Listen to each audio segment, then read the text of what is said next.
Well, welcome everyone to the Telemedia News in 10. This is our 10th episode. We've only got another 7,825 until we get to be sort of EastEnders territory. It's me, Jarvis Todd, the publisher of Telemedia News, Telemedia Magazine, and all things Telemedia. And him over there, that worked so well in rehearsals.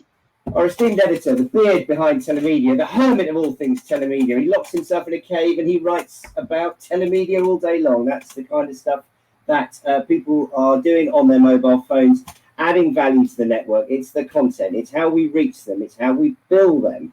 And we are going to spend the next 10 minutes running through a couple of red-hot news stories. And I think this time, something a little bit different. We're actually going to preview some news. So over to you, Paul. First thing on the list. Hello, mate, by the way. Yes, hello. Good to see you. I've seen lockdowns treating you well. Well, as you can see, I've been out chopping wood. We've been now running out of fuel. So listen, mate, it seems like we haven't spoken for ages. So I think we had a break, and so there's been lots that's been going across your desk, I know. And the first thing was something that you mentioned football a lot, although I don't think you're actually much of a football fan yourself, are you?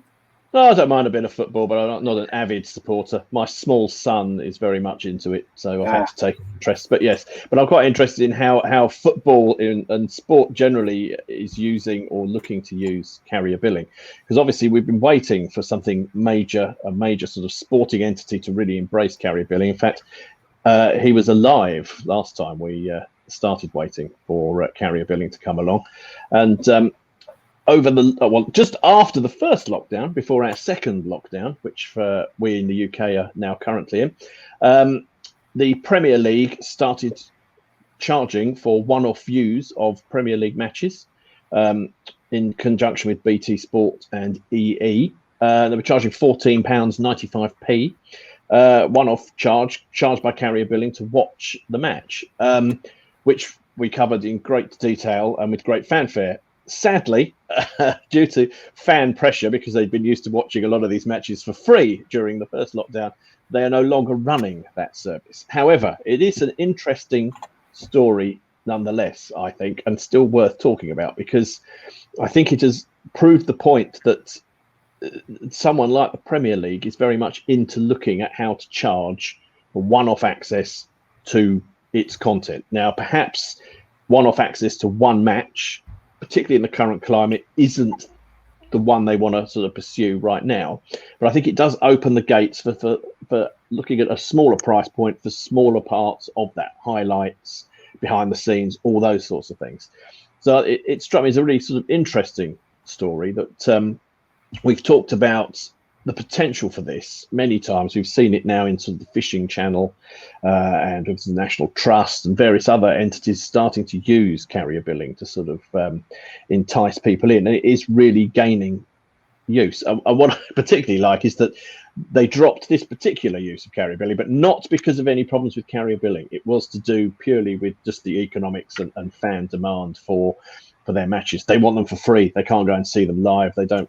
Some people feel they're paying twice. It's not, that I don't think there's anything inherently wrong with what they were trying to do. But like I say, it opens the gates for, I think, using carrier billing to charge for bits of this content, which is really where this is all going. Yeah, it's interesting, isn't it? Because I know that one of the big sales pitches from our sector is how, anyone with rights to great content can extend the value of that content by using the digital channels that are available and sort of ubiquitous through the mobile phone and the kind of channels and routes to market that our industry takes very much, in its stride. I mean, one of the sad things I think about this is that I think this has been skewed by Sky and the Premier League in that, they have a huge amount of subscribers that paid for quite a lot of that content already. They were the consumers were quite understandably upset that they were getting asked to pay for something once they've been given it for free, or that they felt should automatically have been part of their subscription. And also, at a time when probably the pennies were becoming a bit tighter, in a difficult sort of, it was seen as opportunism, I think, in the face of the pandemic. But what I think is particularly sad is if you look at the idea, and I know, as you rightly said, that people would, if you were able to snack on the odd match rather than being locked into an expensive subscription service, you probably would do that. And I think that, for someone like myself, who's a supporter of a League One club, who get very little exposure on TV, certainly no live events to speak of, no live games to speak of, to be able to, download or watch that, spontaneously using carrier billing and using my mobile phone would be a massive benefit. And I think, as I understand it, those clubs at the bottom of the sort of higher, the lower echelons of football, should we say, they would be the ones that would really benefit from that incremental revenue. So it is a shame that it's been dropped, but I suspect we will see it coming back.